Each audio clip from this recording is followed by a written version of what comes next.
quarterback Sam Darnold tomorrow morning on GMA. Good night. David Muir, the most trusted anchor in America, the most watched anchor in America. Thank you for making World News Tonight with David Muir the #1 newscast in America. Right now on News Channel 6 and 7, a new proposed bill in Georgia, how it could make home ownership more affordable for Georgians.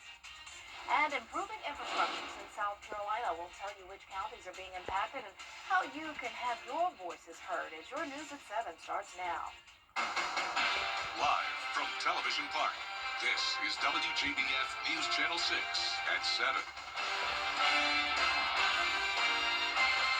Good evening, everyone. I'm Dee Griffin. Thanks so much for joining us. Coverage you can count on begins with a new push at the Georgia Capitol to make housing more affordable for Georgia homeowners by eliminating property taxes. Atlanta Bureau Chief Arjun Seshadri reports. The bill would increase the homestead exemption to $10,000 through 2028, then jump to $30,000 in 2029 and 2030, and then rise to $60,000 after 2031. State lawmakers say the HOME Act would shift funding for local governments and schools, allowing counties to use an optional local sales tax to offset lost property value tax revenue, rather. Well, a bill to toughen penalties against Georgia librarians for violating state law is making its way through the State House. The bill says that if a librarian gives a child a book the library board deems harmful under Georgia law, they will be fired and could face criminal charges. It's sponsored by Senator Max Burns and is headed to the House after passing the Georgia Senate. Well, the end is in sight for one large section of the downtown Augusta construction project. Crews are now putting down the stripes on the Green Street section of construction in Old Town. Work started there almost 3 years ago, and in the middle of it was Heritage Academy. I mean, we have this beautiful new sidewalks. We have a crosswalk we never had before. And so our children are safer, our staff and the whole neighborhood safer. We're excited about our lights getting up, and then we'll be fully complete. But it's been a wonderful, it's just been wonderful to have. City traffic engineers say crews will finish the street lights before the end of the year. Jeremiah Jackson suspends his campaign for Augusta Commission. It's time now for our first look at our weather with Chief Meteorologist Jenna Petracci, and it was a lovely day. Yeah, it really was, Dee. We were pretty chilly over the weekend, still with highs only in the 50s, but today we made it into the 60s. We had nice clear skies, and that continues as we go into the late night hours. So this is our Terry Lambert Hyundai Skyview Cam in Aiken. You can see nothing going on here on satellite and radar, and as we look at today's almanac, we did have a chilly start to the day at 33 degrees, and then we climbed to 64 in the afternoon, pretty close to our average of 62. It's now around 5 to 10 degrees warmer than it was yesterday, so we're still expected to drop into the 30s tonight, but more so upper 30s, in some places even in the 40s. Aiken, you're currently already down to 49, but still at 50 in McCormick, 55 in Augusta, Wrightsville at 58, 57 in Sparta, and 51 in Edgefield. Dew points are nice and low, so we do have dry air in place with very light winds. It was a little breezy earlier, now those winds under 5 miles per hour. And for the rest of your Monday evening, keeping it clear with temperatures falling to 45 by 10 p.m. And looking ahead, like I mentioned, upper 30s tonight, so staying above freezing. And then look at these highs, climbing into the 70s, followed by a rain chance on Wednesday. I'll time it out for you on your Futurecast coming up. Back to you, Dee. All right, thanks so much. We'll see you then.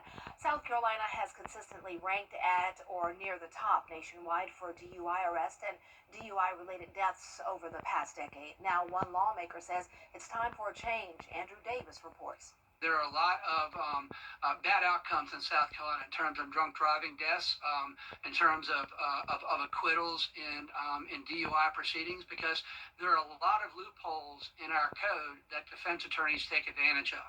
That's why Senator Tom Davis sponsored a bill designed to close those loopholes. If there's any interruption at all in those body cameras, or if there's any time when that body camera, gets off of the motorist and veers away and for a moment is focused on something else, those are grounds to have the video thrown out entirely. This legislation isn't just about body cameras. The overhaul of state law would make criminal penalties more severe and expand who's allowed to draw blood to determine an alcohol level, and any plea deals would have to be heard in a courtroom by a judge. Solicitor Duffy Stone says the current DUI statute is too complicated and leads to problems for prosecutors.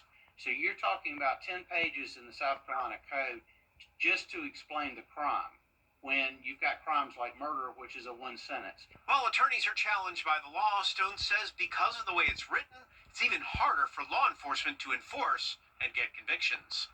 It was drafted with the intent of being tough on drunk drivers. What it ends up being is tough on law enforcement officers, them trying to do their job enforcing the laws. The bill has already passed the Senate, now is in front of the House committee. While it seems to be a big step forward, Stone says there's a lot of work still to be done. We're just going to have to wait and see how that bill ends up coming out before I can tell you if it's accomplished its goal or not. The Aiken County Sheriff's Office is working to find out just how a man in an electric wheelchair fell in the Sand River. It happened at the small overpass on Augusta Road in Warrenville. The Sheriff's Office says and they were notified about the incident and found the man and his wheelchair partially submerged in the water. First responders were able to rescue him. He was taken to the hospital for treatment. No word on his condition. Well, South Carolina drivers could see big changes coming to 6 state bridges, and transportation leaders want your input. Aiken Bureau Chief Sean Cabbage has more. Oscaga Lake Road over Grand Canal Bridge on the list for replacement. Now across the state, SCDOT wants folks to weigh in before construction begins. The list also includes Marshall Street over Horse Creek. The survey asks how drivers use the bridges and review detour routes. One person who lives in Graniteville supports the repairs, but is concerned about large trucks ignoring posted routes. They need to be changed because a lot of big trucks goes across them. Well, when the trucks try to turn on Canal Street, they knock the railroad sign down, and then some of them get hung up on the track up there. So they need to use the truck route. The survey is open now through March 3rd. Comments can be made by email, phone, or regular mail. We have that information on our website. In Graniteville, I'm Aiken Bureau Chief Sean Cabbage, WJBF News Channel 6. Coming up, earthquakes in South Carolina. We'll have more on the recent earthquake that shook parts of the Low Country when we return.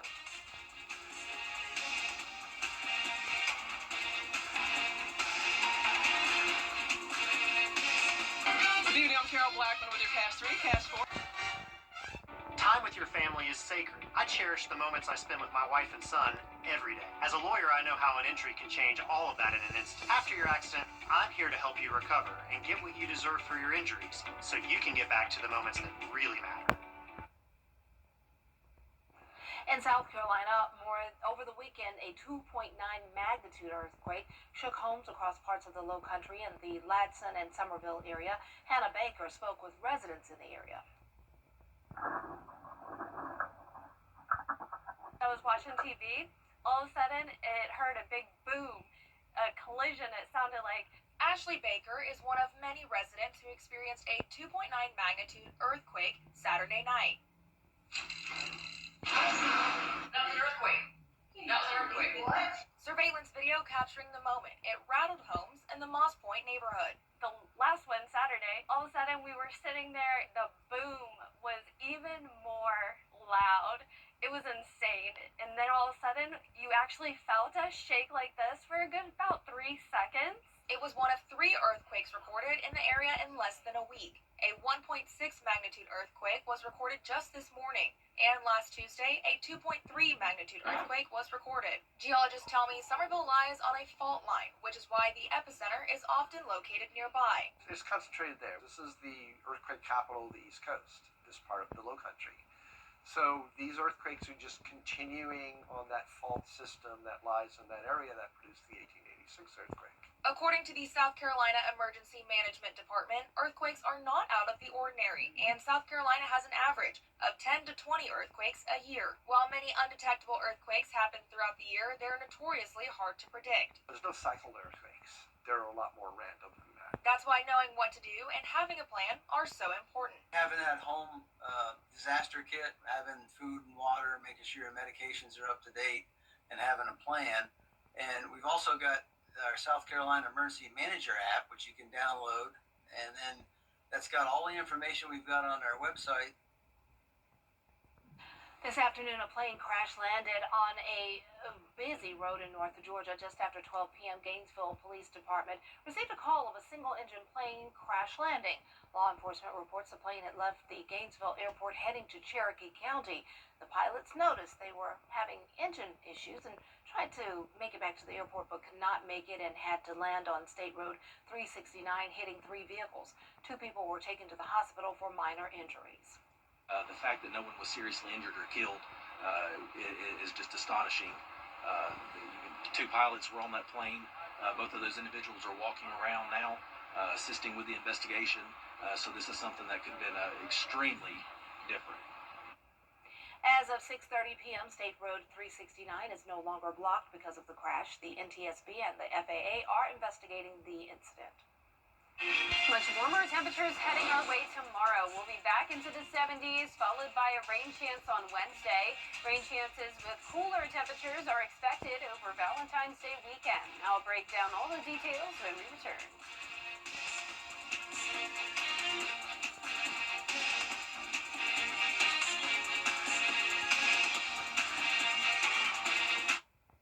I'm attorney Latasha Barnes from the Barnes Law Office right here in Augusta, Georgia.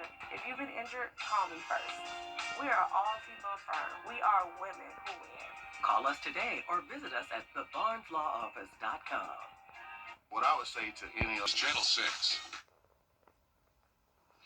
Now, your most accurate forecast with WJBF Live 5 for 6. Welcome back. I want to start out with a very special shout out to our Weather Kid of the Week. This is 6th grade student Landon that came all the way to Augusta from Columbia, and he is no doubt going to become a very successful meteorologist one day. I was so impressed with what he already knew about meteorology at such a young age, and I didn't really even need to help him out too much on the green screen. He came up lots of confidence and knew exactly what to talk about. So Landon, I am so proud of you, and I look forward to continuing to follow your career over the next several years to come. So here's a look now at our Terry Lambert Hyundai Skyview Cam in North Augusta. It's a nice clear night. Pretty cool out there. We're sitting at 55 degrees, dry air in place with calm winds. High pressure is in control. We have some cloud cover to the south of us, but overall pretty quiet conditions here in the southeast to start out the new week. Temperatures are in the 50s across the board. A lot of us made it into the 60s today. You can see 60s still to the west of us in Alabama, Mississippi. Then it gets warmer the further west you go. Texas was in the 80s today, but we do still have some cold air lingering up towards our north and east, upper 30s there in North Carolina. And we'll be in the upper 30s tonight, so we're not escaping the cold completely. Still need those winter jackets when you're headed out late at night and early in the mornings, but you can wear a t-shirt throughout the afternoon as we will see well above normal temperatures here in the CSRA tomorrow. We're going to be climbing into the 70s once we get into the afternoon.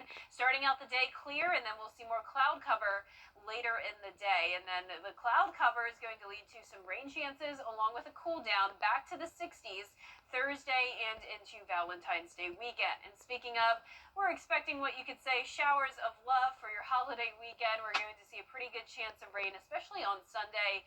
And on Saturday, I'm giving it a 40% chance as well. So if you can plan some activities for Valentine's Day on Friday, if you want to be outside, that's the best day to do so, as that rain chance is low at 20%, but then it continues to rise from there.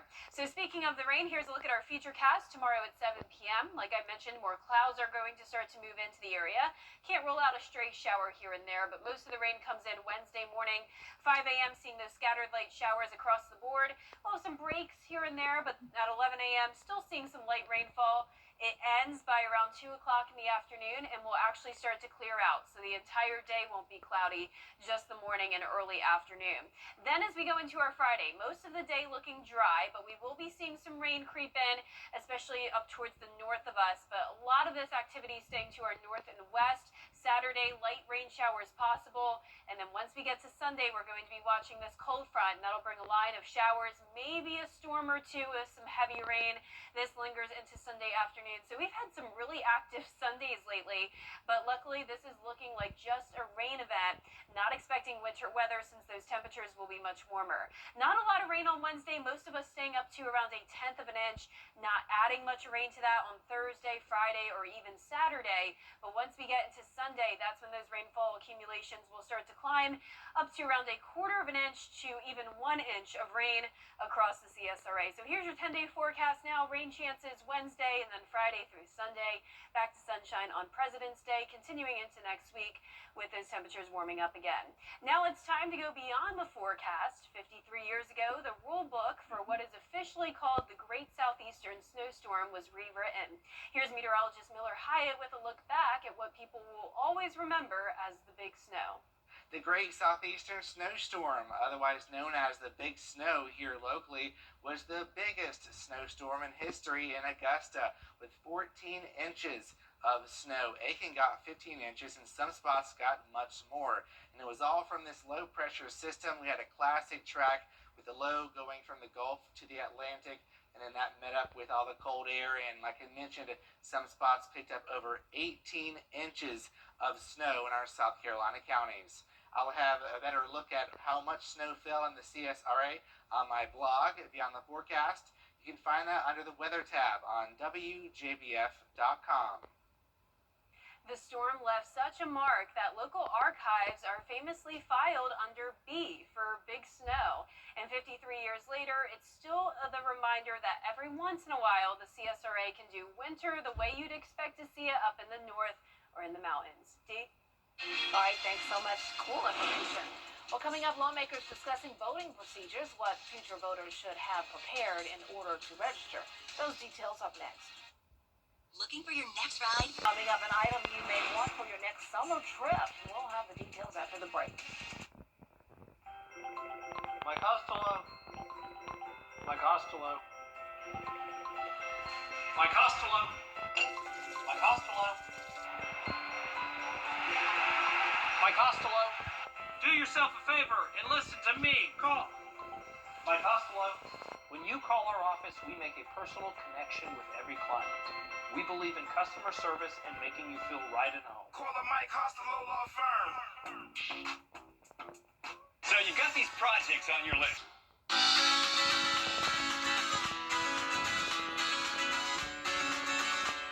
Follow News Channel 6 on Instagram.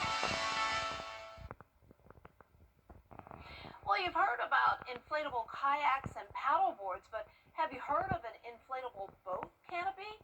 It's called the Boat, B-O-T-E, hangout shade. You can fold it up, throw it in the trunk of your car, and take it to the beach or the lake.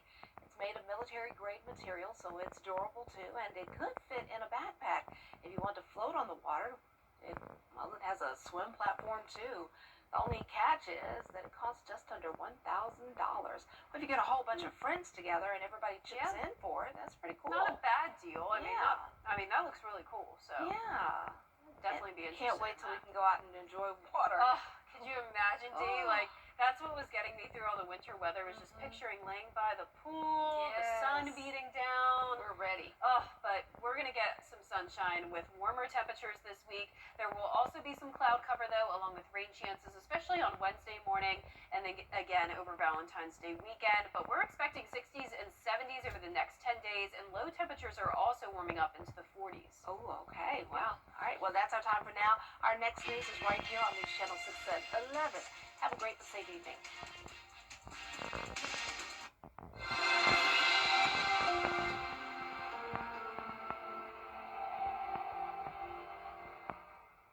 This is my favorite. What do you think of this one? From design and products to removal and installation, Rebath is with you through every step of your remodel. Call us or visit rebath.com and save $1,000 off your complete bathroom remodel. Time with your family is sacred.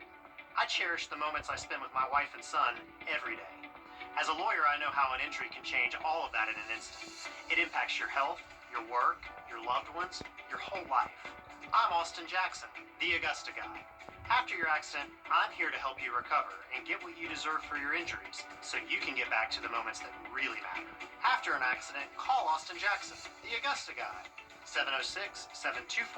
706-724-7224. Jesse Palmer here.